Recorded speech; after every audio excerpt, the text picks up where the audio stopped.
China now recruiting dozens of former British military pilots to teach the Chinese armed forces how to defeat Western warplanes and helicopters. Officials now revealing this is a threat to UK interests. Our senior correspondent John Huddy has the details. John. Well, Bob and Katrina, yeah, apparently China is paying and luring these former British pilots with substantial amounts of money.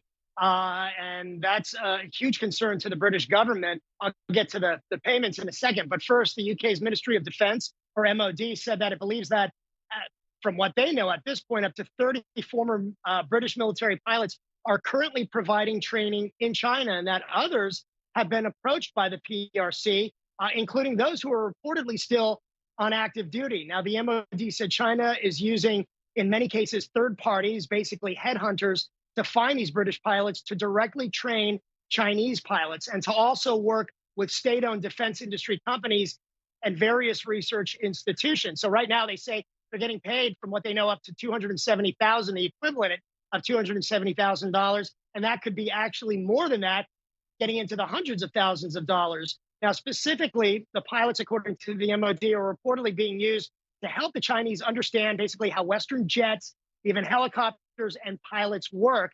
We don't have much more information and details than that. We don't know if they're divulging technical information, but there's nothing as of yet, according to the British government, to suggest that these former pilots are breaking any British laws, specifically violating the UK's Official Secrets Act.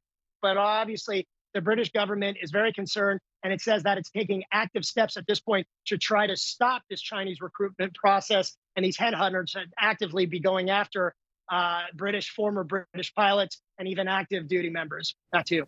All right. Thank you very much, John Huddy. Joining us now for reaction, retired Brigadier General for the U.S. Air Force, General Blaine Holt. General, what are your thoughts?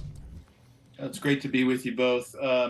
Well, in one word, it's reprehensible. This is absolutely reprehensible. And I did a lot of digging today. The Indian press is actually reporting that this practice has been going on from before COVID, which could be years.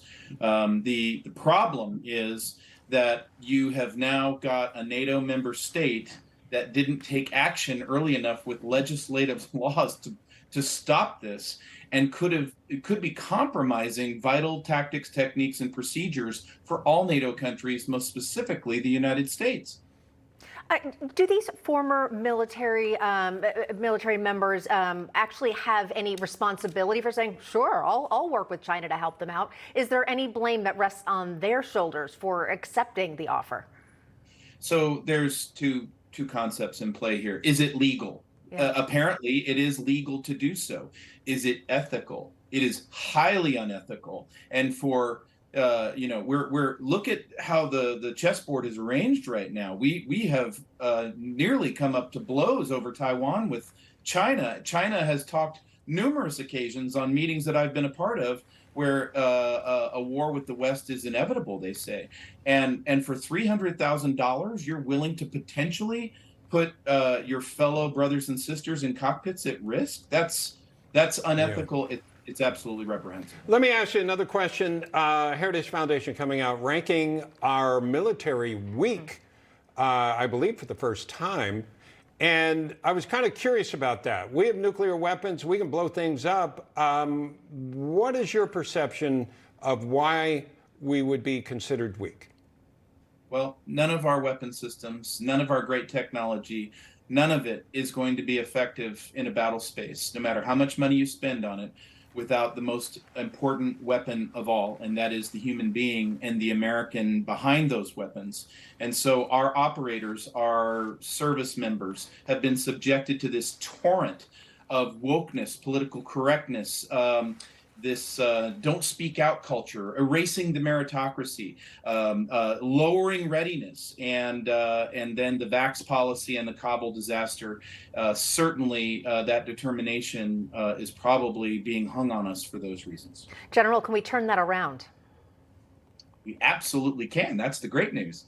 The great news is that with fresh leaders and rising leaders who have seen this play out and how bad it is, the lessons learned will be with this generation for a long time, and they will re-endear and reincorporate the mission of the United States military as bringing back the forces, their motivation, their esprit de corps, the meritocracy, and yes, we can snap back. Just like we did post coming into World War II, we were at a very weak state, and we popped it around really quickly with General Marshall's great leadership. All right, General. Go ahead, Bob. Well, I was just going to point out, I see your Georgia Bulldog helmet there. I don't know when they play Tennessee, but that's going to be interesting. I'm terrified of that game, but it's coming. It is coming, and they are 5 November. Yeah, well, it's a big one every year, but this especially. Always great to see you, General. Thank you so much. Great to see you, Bill. Thank you. No crooked establishment. None of that twisting the truth. No talking down to me. Don't tell me how to think. Don't tell me how to think. Don't tell me how to think. I trust Newsmax. Newsmax. They don't tell me how to think. They let me decide. Newsmax. real news For real people.